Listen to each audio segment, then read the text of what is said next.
جیسے میں نے آپ کو قرارداد مقاصد کی مثال دی کہ قرارداد مقاصد والے دن بیسیکلی ہم نے یہ طے کر دیا کہ یہاں پہ سوسائٹی میں کچھ ایک طبقہ ہے، اس طبقے کی حکومت اور اختیار ہوگا، چاہے وہ پارلیمنٹ کے باہر بیٹھا ہوا ہو، چاہے اسے منتخب نہ کیا جائے، اس کے باوجود اس کا اختیار ہوگا۔ آپ کی اجازت سے کہ بیک اینڈ فورتھ ہم تھوڑا کر سکتے ہیں کیونکہ بہت سی چیزیں ہوتی ہیں وہ پوائنٹس میں رہ جاتی ہیں، تو آپ کے ایک دو پوائنٹس ہیں، میں اس پہ میں کوئی جواب ایک دو باتیں پوچھنا چاہتا ہوں آپ سے۔ میں کہ جو آپ کہہ رہے ہیں قرارداد مقاصد میں یہ طے کر دیا گیا کہ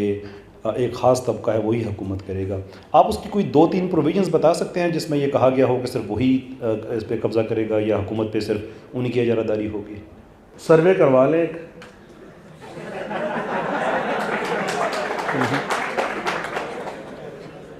یہ اتفاق نہیں ہے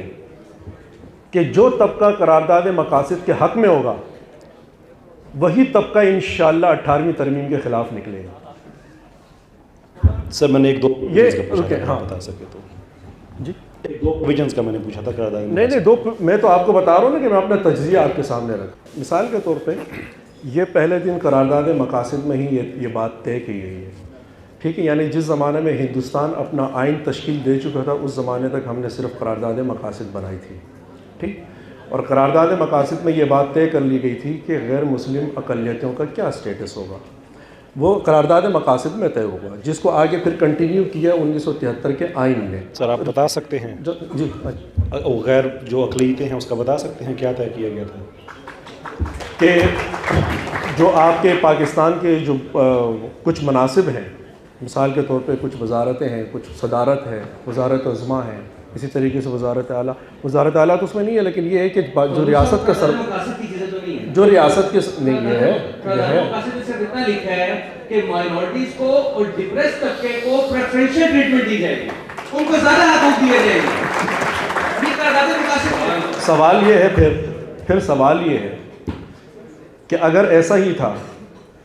تو آپ کی ہی پارلیمنٹ میں کھڑے ہو کے جو اقلیتی کمیونٹی تھی انہوں نے کھڑے ہو کے آپ کی اس قرارداد مقاصد کو مسترد کیوں کیا؟ نمبر ایک، پارلیمنٹ کے اندر، باہر نہیں، پارلیمنٹ کے اندر، ایک۔ دوسرا سوال میرا یہ ہے، ایک دلت رہنما ہے جوگندر ناتھ منڈل، ہندو، قائد نے ان کو کہا تھا کہ آپ پاکستان آئیں، ہم آپ سے کام لینا چاہتے ہیں قانونی اور آئینی حوالے سے۔ وہ آئے،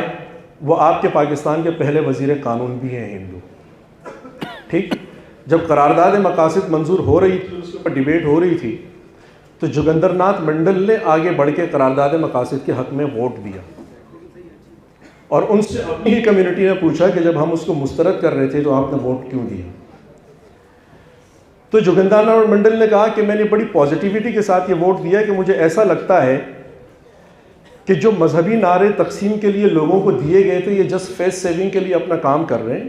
اور ایک ٹرانزیشن لینا چاہتے ہیں، سو لہٰذا میں نے اس لیے قرارداد مقاصد کے حق میں ووٹ دیا اور سب ٹھیک ہو جائے گا، یہ سیاسی بات ہے، معاملہ ٹھیک ہو جائے گا۔ لیکن کچھ ہی ٹائم میں جب وہ وزیر قانون بنتے ہیں تو جوگندر ناتھ منڈل استعفیٰ دے دیتے ہیں۔ نہ صرف یہ کہ استعفیٰ دیتے ہیں اپنی وزارت سے، بلکہ وہ پاکستان کی شہریت بھی چھوڑ دیتے ہیں، پروٹوکول چھوڑ دیتے ہیں، قلمدان چھوڑ دیتے ہیں، اور واپس جاتے ہیں بنگال، جہاں سے وہ آئے تھے، کلکتہ، اور کلکتہ کے مضافات میں وہ جھگیوں میں رہتے رہے، وزارت تک انہوں نے چھوڑ دی۔ آپ کیوں چھوڑا اس کے اوپر مقالہ جات موجود ہیں، لیکن مقالہ جات اگر نہیں بھی پڑھ لیں تو کم از کم جوگندر ناتھ منڈل کا استعفیٰ ہی پڑھ لینا چاہیے، جو کہ چارج شیٹ ہے اس پورے قرارداد مقاصد کے اوپر۔ یہ تو ہم یہ سمجھتے ہیں نا، آج کل جو فیشن بنا ہوا ہے کہ جنرل ضیاء نے شروع کیا، جنرل ضیاء نے شروع کیا، جنرل ضیاء نے کچھ بھی نہیں شروع کیا۔ اس کی بنیاد میں سمجھتا ہوں کہ تب رکھ دی گئی تھی، اور اس کی ایکسٹینشن یا ایکسپینشن پھر ہمیں 73 کے قانون میں نظر آتی ہے، اور اس کا آگے اضافہ پھر ہمیں جنرل ضیاء کے دور میں نظر آتا ہے، اس کا اگلا اضافہ پھر ابھی پچھلے عرصے میں آپ نے دیکھ لیا۔ مطلب جیسے قیصر صاحب کہہ رہے تھے کہ جب ایک ہی شریعت کے لوگ ہیں تو ایک ہی جج کو اسی شریعت کا ماننے والا کیوں قتل کرے گا؟ بھائی اسی شریعت کے ماننے والے تھے، کھڑے ہوئے اور ابھی سینٹ میں بل منظور کیا، اسی شریعت کے ماننے والے تھے، ایک مکتبہ فکر کے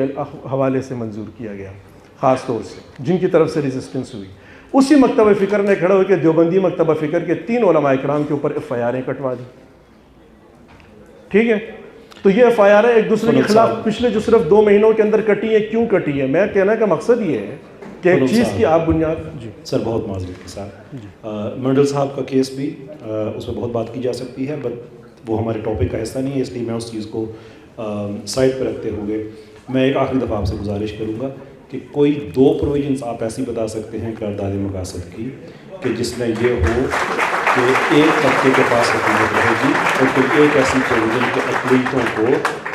ان کے اقلیتوں کے حقوق جو ہیں وہ طلب ہوں گے، یا جو بھی آپ کیس پریزنٹ کر رہے ہیں to that effect if you can give 3 that's fine. آپ نہیں کرنا چاہتے اپنا پوائنٹ آپ وڈرا کریں، ہم آگے بڑھ جائیں گے. وہ بھی ایک اچھی ایکڈیمک روایت ہوگی، بچے بیٹھے ہیں ان کے بھی سیکھنے کی ہوگی کہ ڈبیٹس میں it's okay to withdraw your point and move آن.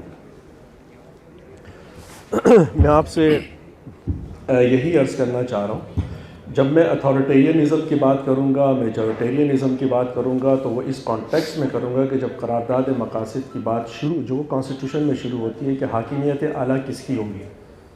اللہ تعالیٰ کی ہوگی. ٹھیک ہے، اب یہ آپ کو لگتا ہے کہ بڑی سمپل سی بات ہے، اور میں یہ سمجھ رہا ہوں اور پوری تاریخ کی روشنی میں یہ سمجھ رہا ہوں کہ وہ حاکمیت اعلیٰ جو ہے وہ اللہ تعالیٰ کی نہیں ہے. وہ حاکمیت اعلیٰ بیسیکلی پاکستان میں رہنے والے ایک طبقے کی ہے، اور وہ تب بھی ہے جب وہ الیکٹ نہ ہو اور جب وہ پارلیمنٹ میں نہ ہو. ایک منٹ جی جی. پھر اسی طریقے سے آپ یہ طے کر لیتے ہیں کہ ریاست کا سربراہ کون ہو سکتا ہے، کون نہیں ہو سکتا. آخر کوئی تو وجہ ہوگی نا کہ جس کی وجہ سے سید مودودی صاحب، پتہ نہیں اس کا حوالہ تو ملتا ہے نہیں ملتا، لیکن کہا جاتا ہے کہ انہوں نے فرمایا کہ قرارداد مقاصد کے بعد الحمدللہ پاکستان نے کلمہ پڑھ لیا. جی کوئی حوالہ اب ہمیں نہیں ہوگا، لیکن بہرحال ایک جملہ اچھا تو میں نے کہا کہہ دیتا ہوں اس حد تک. اچھا